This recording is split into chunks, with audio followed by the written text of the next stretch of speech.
कि अरे गोरखपुर वाले लोगों, जे यहाँ जरी ते सरसरा के स्वर्गे जाई, जे यहाँ हगी ते नरके चल जाई। ये संसद के बोल है। इस तरह का अभिनय देखने के लिए गोरखपुर की जनता ने आपको जो है गोरखपुर के सांसद के रूप में आपको इलेक्टेड किया है, चुनाव में आपको जिताया है। इस तरीके की शब्दावलियों का प्रयोग आप गोरखपुर की जनता के लिए कर रहे हैं। लोकसभा के चुनाव हैं, वार पलटवार का सिलसिला जारी है। हमारे साथ हैं समाजवादी पार्टी के राष्ट्रीय प्रवक्ता हैं, कपिल जी हैं, अधिवक्ता भी हैं, और इनसे बात करते हैं। चंद दिनों में लोकसभा के चुनाव हैं, वार पलटवार का सिलसिला जारी है, इंडिया टीम में शामिल हैं। इंडिया वाली जो फीलिंग है, जो विचारधारा है, क्या आप लोग उससे मैच इंडिया से करा रहे हैं क्या? देखिए, बात इस चीज़ की है कि जो हिंदुस्तान की खूबसूरती है वो विभिन्नता के कलर से है, विभिन्नता में एकता से है।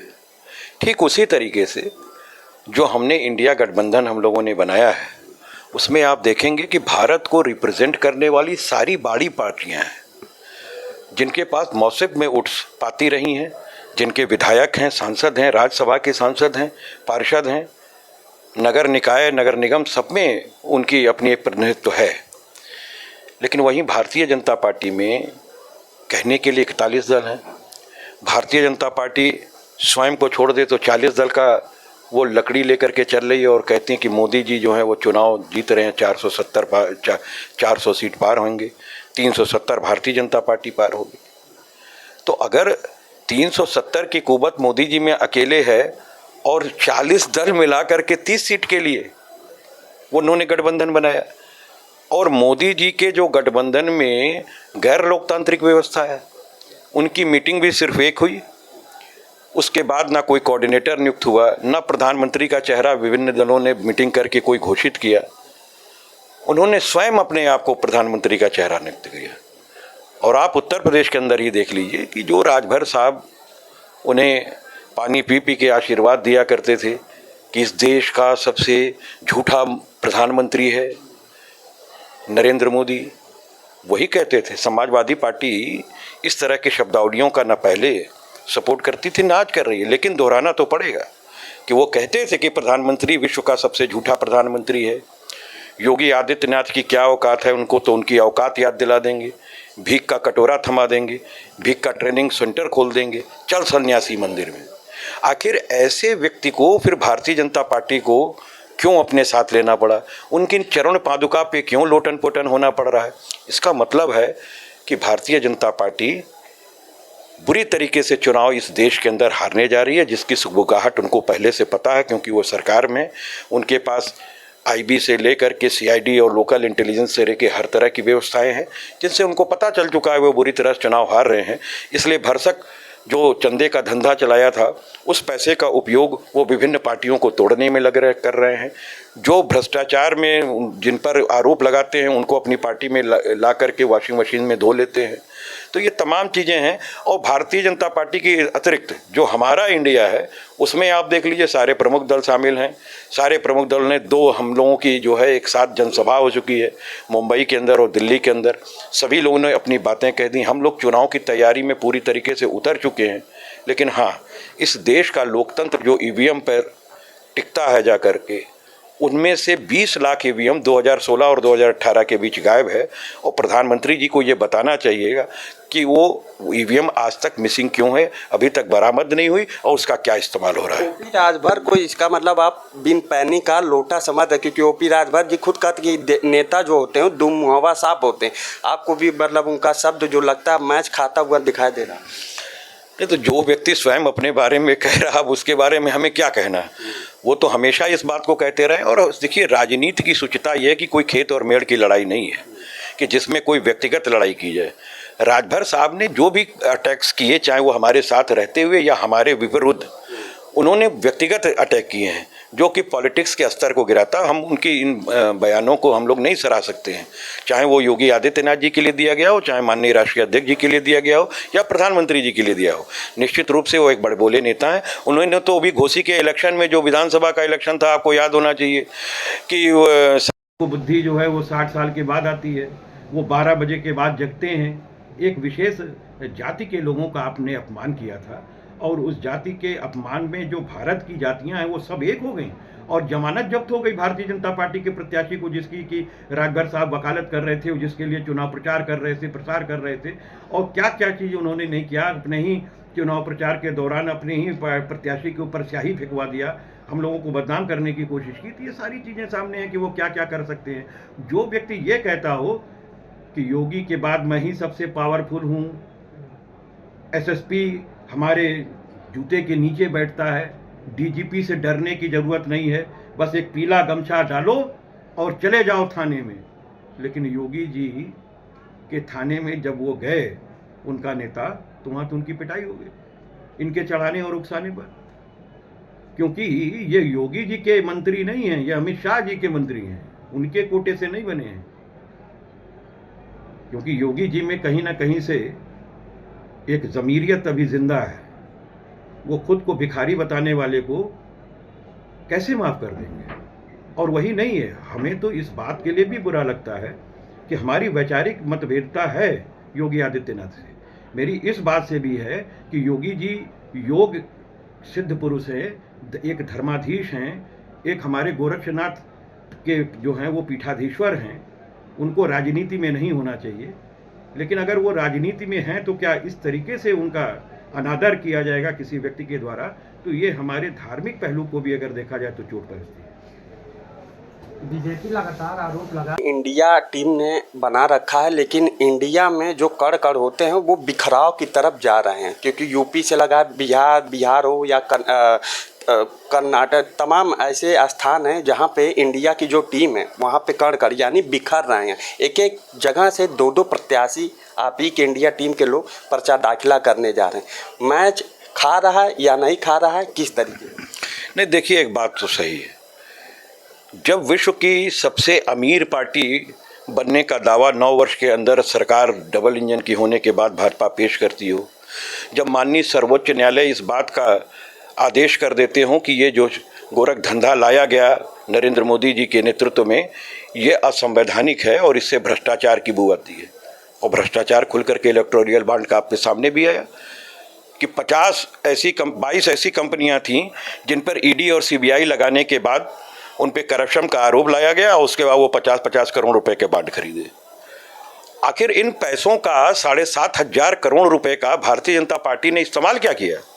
तो उन्होंने सरकार को गिराने में किया, उन्होंने पार्टियों को तोड़ने में किया, उन्होंने नेताओं को खरीदने में किया, किसी की कुछ कमजोरी, किसी की कुछ कमजोरी।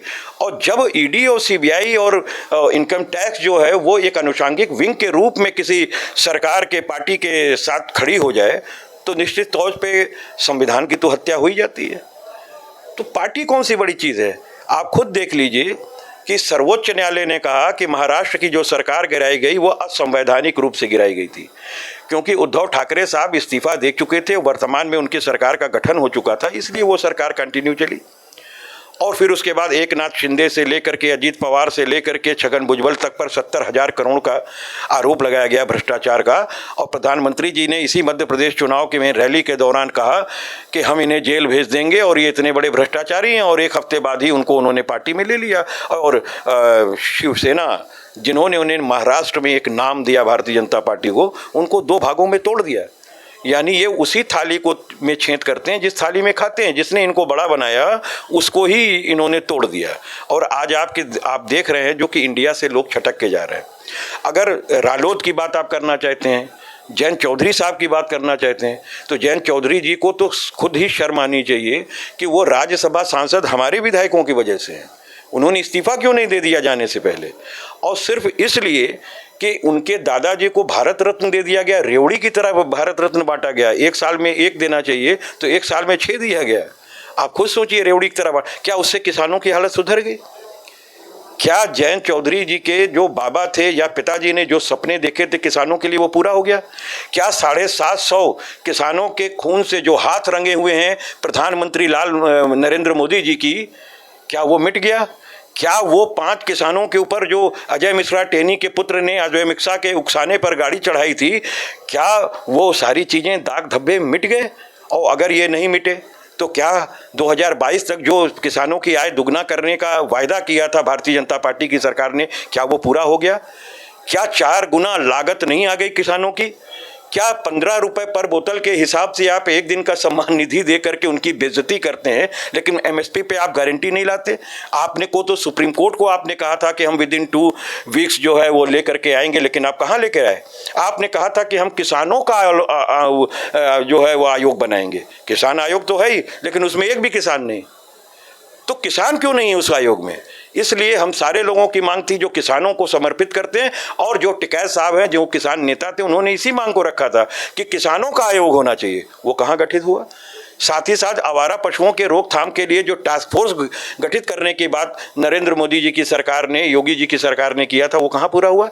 कहाँ किसानों का जो है वो कर्जा माफ हुआ? हाँ, माफ हुआ कर्जा, 15 लाख करोड़ रुपया इन्होंने माफ किया है, लेकिन चंद चुनिंदे पूंजीपतियों का, और या वो जो भगोड़े भाग गए आपके सामने, चाहे मेहुल चोकसी हो, चाहे ललित मोदी हो, चाहे नीरव मोदी हो, चाहे विजय माल्या हो। क्या भारत आ गए? क्या इन्होंने जो चुनावी वादा किया था कि 15 लाख रुपए एक लोग के खाते में जाएगा, 100 दिन के अंदर हम काला धन लेकर के आएंगे, महंगाई पे रोक लगाएंगे, रुपया मजबूत होगा, आज 84 रुपए से ऊपर चल रहा है डॉलर। आज क्या मुद्रा के गिरने से, देश के रुपया गिरने से मोदी जी की शाख में गिरावट नहीं आ रही है? उनको सोचना चाहिए। और 105 लाख रुपए का 9 सालों में कर्जा लेकर के मोदी जी ने कुछ नहीं बताया कि उन्होंने इंफ्रास्ट्रक्चर के नाम पर जो ये कर्जा उठाया उसका क्या किया।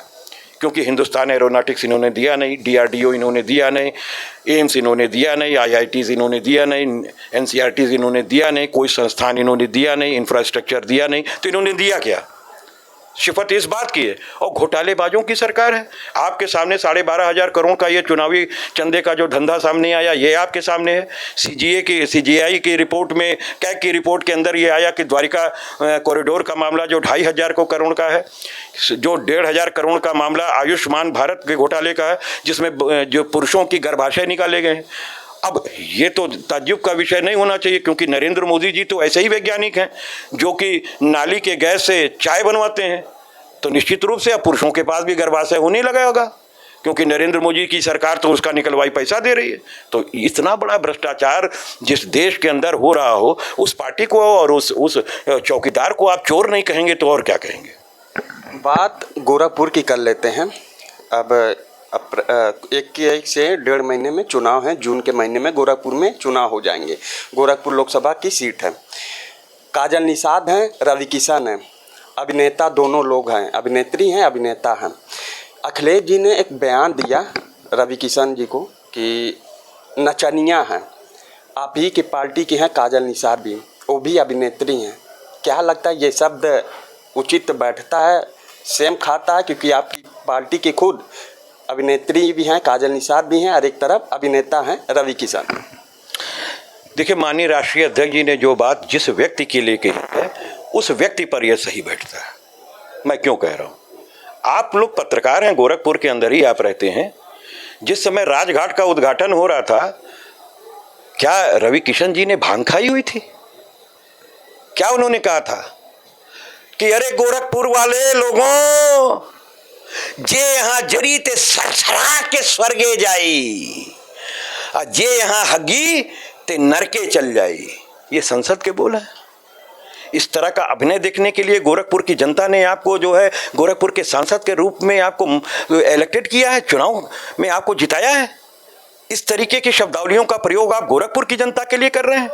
आप जिंदा होते हुए लोगों के मरने की कामना करते हैं और उनके वोट की भी कामना करते हैं। ये कैसे चलेगा? और वही नहीं, सरदार पटेल जी की जयंती पर काली मंदिर के ऊपर जाकर के हमारे सांसद साहब ने, अब ये तो कह पाना मुश्किल है कि वो खाए थे क्या पिए थे, लेकिन लोग कहते हैं कि भाई जय शंकर और भोले शंकर की बात करने वाले जो प्रसाद है वही प्रसाद लेके पहुंच गए वहां भी, और उन्होंने उस मूर्ति पे खड़ा होकर के माल्यार्पण तो छोड़िए, फोटो खिंचा रहे थे ऐसे। आप मुझे बताइए, ये सांसद को शोभा देता है क्या? सांसद जी को एक भी, आप कहीं गोरखपुर के अंदर, आप पत्रकार हैं, घूम करके देख लीजिए, एक भी शिलापट्ट उनके नाम का लगा हो तो मुझे बताइए कि ये सांसद निधि से फला चीज बन रही है।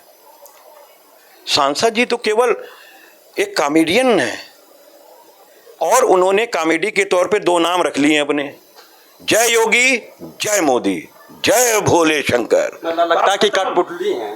मैं तो, आप बताइए ना, ये आखिर आप क्या कर रहे हो? आप जगह जगह घूम के गोरखपुर के अंदर नाचने का काम कर रहे हो। अभी उनकी तमाम पिक्चरें बन रही हैं, मैं उस पर कोई रोक नहीं लगा रहा, पिक्चर बनाओ, लेकिन आप घूम घूम करके तमाम उसमें नाचने का काम कर रहे हैं। अरे साहब, आपको नाचने के लिए नहीं बैठाया गया है, जनता के काम के लिए बताया गया है। डेवलपमेंट के नाम पे गोरखपुर में क्या दिया योगी आदित्यनाथ जी ने?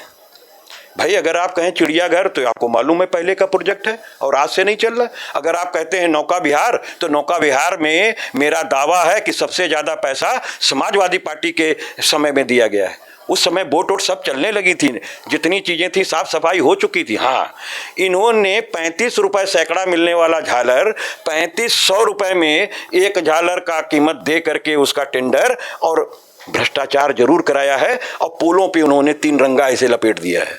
तो मुझे आप बता दीजिए, क्या इससे गोरखपुर का विकास हो गया? 4 लेन की जो कल्पना थी हमारी, हमने पहले ही कालेसर मार्ग को दे के पूरा किया। हमने रिंग रोड दे दिया, अखिलेश जी की सरकार ने दिया। हमने 1 घंटे के अंदर एम्स की जमीन देने का काम किया, लेकिन बावजूद उसके हमारे मुख्यमंत्री वर्तमान समय में थे, प्रोटोकॉल भी होता था, उनका शिलापट पे नाम तक नहीं है। क्या ये तजुर्बा गोरखपुर वासियों के लिए अच्छा है कि उनके अपने मुख्यमंत्री का तत्कालिक नाम नहीं है? ये किस तरीके की वनमस्यता की सरकार चला रही है भारतीय जनता पार्टी? आखिरी सवाल पूछ रहे हैं, इंडिया और एनडीए, क्या लगता है इंडिया और एनडीए चंद दिनों में चुनाव होने हैं, क्या लगता है फतह किस तरीके से कौन करता हुआ दिखाई दे रहा? क्योंकि इंडिया का जो बैकवर्ड है, यानी जो फील्ड है, वो काफ़ी ज़्यादा मतलब लोग हैं, और एनडीए कुछ माइनस आपको दिखाई दे रहा है। किस तरीके से देख रहे हैं, क्या लग रहा है, मतलब जो रिजल्ट आएंगे, जो नतीजे आएंगे जून के महीने में, क्या ये नतीजा सर पे आपके पगड़ी होगा? या देखिए, इसमें कहीं दो राय नहीं। मोदी जी ने अपनी जितनी अनुषांगिक विंग थी सबकी पूरी ताकत लगा ली है। साथ ही साथ जो उनकी गुप्तचर एजेंसियां, उन्होंने भी उनको रिजल्ट कार्ड बता दिया है। इसी के मध्य वो राजभर जैसे लोगों के पदर चरण पादुका पर लोटन पोटन हुए हैं। उनके पास कैंडिडेट्स नहीं है चुनाव लड़ाने के लिए। मैं क्यों कह रहा हूँ? जनरल वीके सिंह को टिकट दिया, जनरल वीके सिंह भाग गए। आप देखिए, वित्त मंत्री के पति जो अर्थशास्त्री हैं, उन्होंने क्या कहा कि ये चुनावी चंदे का जो धंधा का जो बांड आया है, ये विश्व का सबसे बड़ा भ्रष्टाचार है। आपने देखा पवन सिंह ने टिकट वापस कर दिया। आपने देखा यशवंत सिन्हा के जो पुत्र थे, जसवंत सिन्हा, जो कि इनके मिनिस्टर थे, उन्होंने चुनाव लड़ने से इनकार कर दिया। तो ये तमाम लोग चुनाव लड़ने से इनकार क्यों कर रहे हैं? तमाम लोग ये भागा दौड़ी क्यों मची हुई है? और इनके यहाँ 36 का आंकड़ा है। क्या आदरणीय योगी जी, जो गोरखपुर के लिए एक शान के तौर पे हिंदू जनता के आम जनमानस के हृदय में बसते हैं, उनके लिए अगर किसी व्यक्ति ने भीख का कटोरा थमाने, उनकी औकात दिखाने की बात की, तो मेरे ख्याल से गोरखपुर की जनता भी उनका साथ नहीं देगी अपने योगी की वजह से। और योगी जी तो इनको 1.5 साल तक भीख का कटोरा उल्टा थमाए रहे राजभर साहब को, लेकिन अंत में अमित शाह और मोदी जी ने 36 के आंकड़े में योगी जी के हाथ में वो कटोरा शिफ्ट कर दिया भीख का, राजभर के रूप में, चौहान साहब के रूप में, जिन्होंने बुरी तरीके से घोसी का चुनाव हराने का काम किया। तो ये तो प्रदेश की जनता, गोरखपुर की जनता डिसाइड करेगी। और एक बात मैं आपको कह दूं कि उत्तर प्रदेश में अगर शेरनी देने का किसी ने काम किया है, तो वो समाजवादी पार्टी की शेरनी है, जिसका नाम है काजल निषाद। और मैं क्यों कह रहा हूं? वह एक्ट्रेस के साथ साथ एक्टिविस्ट है। वो जनता के लिए, आप लोगों के बीच आपने देखा होगा तमाम मुद्दों के अंदर जहां पर अनियमित तौर पे सरकारी चीज़ों का बुलडोज़र जाता है, वो वहां सामने अपने सीने पर लेने के लिए खड़ी रहती हैं। वो गोरखपुर के आम जनमानस से जुड़ी हुई व्यक्ति हैं। वो लगातार गोरखपुर की धरती पर बैठी हुई हैं और लगातार गांव-गांव के अंदर उन्होंने भ्रमण किया है, लगातार उन्होंने अपनी बातें रखी हैं। और जिस तरीके से उनके साथ प्रशासन ने व्यवहार किया है, उनके तमाम उनको तो चालान किया, लेकिन तमाम लोगों को चालान नहीं करते हैं। उनके मनोज जी जो हैं तिवारी, वो भी बिना हेलमेट के गाड़ी चला रहे थे, उनको क्यों नहीं चालान किया गया? तो डिस्पैरिटी भी सारी चीजें दिखाई दे रही हैं। और एक शेरनी को उत्तर प्रदेश में गोरखपुर से टिकट दिया गया है, और मैं आपको निश्चित तौर पे कह सकता हूं कि इस बार जीत काजल निषाद की होगी। और निषाद पार्टी, जो संजय निषाद जी की पार्टी है, वो तो बिकी हुई पार्टी है, निषादों ने जान लिया है। आज निषादों का अगर कोई पूर्वांचल में इकलौता नेता है तो वो है काजल निषाद। और काजल निषाद इस बार डंके की चोट पे जमानत जब्त कराने जा रही हैं रविशंकर जी का। बहुत बहुत धन्यवाद। तो ये थे हमारे साथ राष्ट्रीय प्रवक्ता कबीर जी, जिनका साफ तौर पे कहना था कि जो इंडिया हमारी गठबंधन है वो पूरी तरीके से मजबूत है और गोरखपुर लोकसभा में काजल निषाद एक शेरनी के रूप में काम कर रही है। वहीं भी वर्तमान में भारतीय जनता पार्टी की सरकार पर तंज कसते हुए कहा कि ये केवल लोगों को गुमराह करने की पार्टी है और लोगों को गुमराह कर रही है। पहल 24 न्यूज़ के लिए प्रिंस तिवारी, गोरखपुर।